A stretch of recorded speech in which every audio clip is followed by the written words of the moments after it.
یہ کیا حقیقت ہے مولانا جو کہہ رہے ہیں کہ پاکستان تو 24 گھنٹے نہیں لڑ سکتا؟ قوم کو جھوٹ بولا جا رہا ہے کہ ہندوستان بات کرنا چاہتا ہے، نہیں، ہم ترلے کرنے کی طرف جا رہے ہیں۔ ہماری پوزیشن کمزور ہو گئی ہے، ہماری معیشت تباہ ہو گئی ہے، ہم اس قابل نہیں ہے کہ 24 گھنٹے کی جنگ لڑ سکے، اس لیے ہمیں مفاہمت کی طرف جانا پڑ رہا ہے، لیکن قوموں کے سودے کے اوپر۔ ناظرین، وزیر اعظم پاکستان جناب عمران خان صاحب مئی کے پہلے ہفتے میں سعودی عرب کے دورے پر تشریف لے جا رہے ہیں۔ سعودی عرب کے اس دورے کی کیا اہمیت ہے پاکستانی معیشت کے علاوہ کے حوالے سے، اور خطے میں جو تبدیلیاں آ رہی ہیں، جہاں ہندوستان پاکستان کی انگیجمنٹ کی کوشش کی جا رہی ہے، جہاں سعودی عرب و ایران کے درمیان ایک رپروچما کی کوشش کی جا رہی ہے، اس حوالے سے ہم بات کریں گے، پھر خاص کر کے پاکستانی معیشت کے لیے اس کی کیا اہمیت ہے۔ لیکن سب سے پہلے ہمیں دیکھنا ہے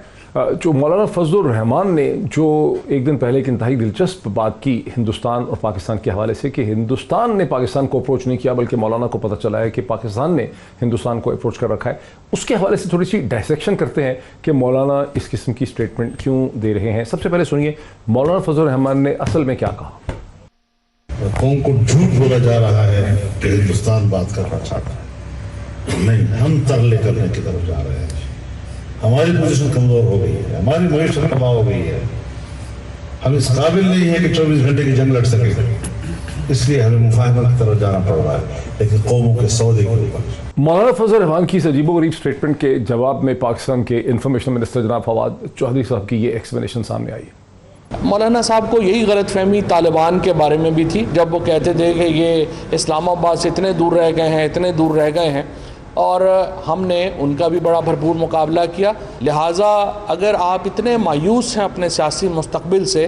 تو آپ پاکستان کے فوج کے اوپر، پاکستان کے سیکیورٹی اداروں کے اوپر اور پاکستان کی قوم کو کی جو صلاحیتیں ہیں ان کو آپ انڈرمائن نہ کریں۔ آپ کے جو دوست ہیں ان کا پہلے بھی بڑی بھرپور طریقے سے اس دہشت گردی کا مقابلہ کیا جو آپ کے دوستوں نے پاکستان پہ مسلط کی۔ فواد چودھری صاحب 2009 کی اس سٹیٹمنٹ کی طرف اشارہ کر رہے تھے جب سوات ویلی میں جو ٹی ٹی پی کا تحریک طالبان کا قبضہ ہوا، انہوں نے کچھ قبضہ کیا۔ اس وقت مولانا کی جو سٹیٹمنٹ تھی کہ طالبان اسلام آباد سے 60 کلومیٹر دور رہ گئے ہیں، یہ انٹرنیشنل ہیڈ لائن بنی تھی نیو یارک ٹائم اور واشنگٹن پوسٹ کی۔ لیکن ملیٹریلی اس کا کیا جواب دیتے ہیں؟ ہم نے جنرل اعجاز ایوان سے یہ پوچھا کہ یہ کیا حقیقت ہے مولانا جو کہہ رہے ہیں کہ پاکستان تو 24 گھنٹے نہیں لڑ سکتا، اس پہ کیا کہنا ہے اعجاز ایوان کا؟